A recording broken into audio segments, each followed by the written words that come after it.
सब कुछ ठीक कहने वाली एनडीए के बीच में क्या सब कुछ ठीक है? ये सवाल आपको भी ज़रूर कचोटता होगा और इस सवाल का जवाब आप भी चाहते होंगे। तो आइए हम आपको बताते हैं कि एनडीए में क्या कुछ चल रहा है और क्या एनडीए में सब कुछ ठीक है। इस सवाल का जवाब खोजने जब आप निकलते हैं तो कहीं ना कहीं एक बात आपको ज़रूर कचोटती होगी और वो है अलग अलग जनता दरबार लगाना। इतना ही नहीं, इस जनता दरबार के मकसद क्या हैं, इस मकसद से भी कहीं ना कहीं जनता दरबार भटकता नज़र आ रहा है। यह पॉलिटिकल स्टंट बन गया है और पॉलिटिकल अड्डा बन गया है जहां पत्रकारों के सामने अपने विरोधियों पर हमले किए जाते हैं। आपको बता दें कि जनता दरबार का मकसद क्या है वो कहीं ना कहीं नीतीश कुमार ने बड़ा ही स्पष्ट कर दिया है। लेकिन अब जबकि भारतीय जनता पार्टी भी उसी खेमे में रह करके अलग से जनता दरबार लगा रही हो, जीतन राम मांझी लगा रहे हों और अब मुकेश सहनी भी लगाने जा रहे हों, तो आप समझ सकते हैं कि एनडीए के अंदर सब कुछ ठीक नहीं है और लगाम अगर भारतीय जनता पार्टी के पास है तो उसके हाथ से छूट गया है, अगर नीतीश कुमार के पास है तो उसे टाइट नहीं कर पा रहे हैं। इतना ही नहीं, हिंदुस्तानी अवाम पार्टी ने तो एक तरह से समझ लीजिए कि इस गठबंधन की एक्सपायरी डेट भी तय कर दी है। जीतन राम मांझी कल जनता दरबार में बहुत सारी बातें बोल रहे थे, लेकिन उसी बीच में उन्होंने कई ऐसी बातें कह दी जो ये बता रहा था कि इस गठबंधन में सब कुछ ठीक ठाक नहीं चल रहा है और ये गठबंधन आगे आकर के बहुत जल्दी अलग अलग खंडों में बंटने वाला है। आपको बता दें कि हिंदुस्तानी आवाम पार्टी के राष्ट्रीय अध्यक्ष एवं बिहार के पूर्व मुख्यमंत्री जीतन राम मांझी ने मंगलवार को अपने आवास पर जनता दरबार लगाया था। उसके बाद काफ़ी संख्या में फरियादी उनके पास पहुंचे थे। शिकायत सुनकर मांझी ने संबंधित अधिकारियों को फ़ोन पर बात किया और निदान करने को कहा।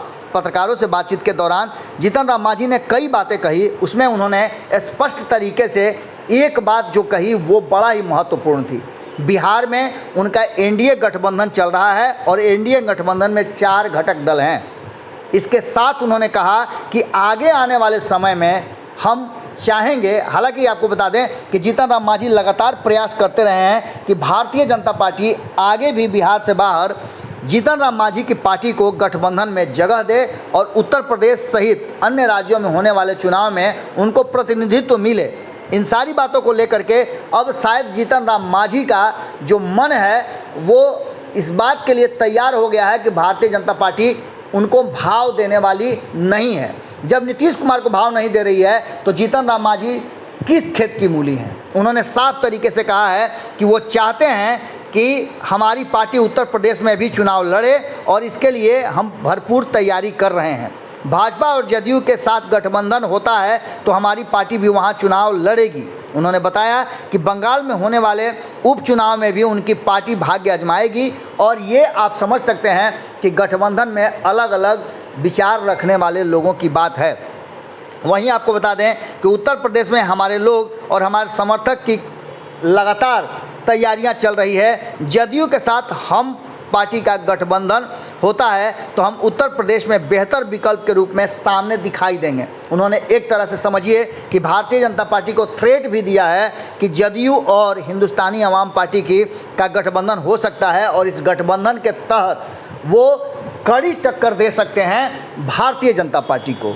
इतना ही नहीं, उन्होंने साफ तरीके से कहा कि बंगाल में हम जो उपचुनाव होने वाले हैं उस उपचुनाव को भी लड़ेंगे और उसके लिए हमने अपना उम्मीदवार भी घोषित कर दिया है। अब ये आप समझ सकते हैं कि बिहार में एनडीए किसी तरह से घिसट के चल तो जरूर रहा है पर इसका टूटना लगभग भीतर ही भीतर सभी दल के नेताओं ने तय कर लिया है। अब देखने वाली बात यह होगी कि जीतन राम मांझी के इस बयान का क्या असर होता है और नीतीश कुमार इस पर रिएक्ट करते हैं कि नहीं करते हैं, क्योंकि भारतीय जनता पार्टी तो इस पर जरूर रिएक्ट करेगी। जुड़े रहिए भारत लाइव के साथ।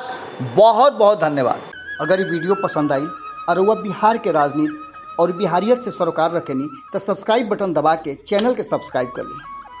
ओजे एगो घंटी बा, ओकरा बटन दबा देला से कुल सटीक और मारक खबर रुआ मुफ्त में मिल जाई। अगर रउआ पत्रकारिता के हमनी के नया प्रयोग में सहयोग कर चाहतानी तो ज्वाइन बटन दबा दी। पेटीएम नंबर नोट कर ली 9386816700। धन्यवाद।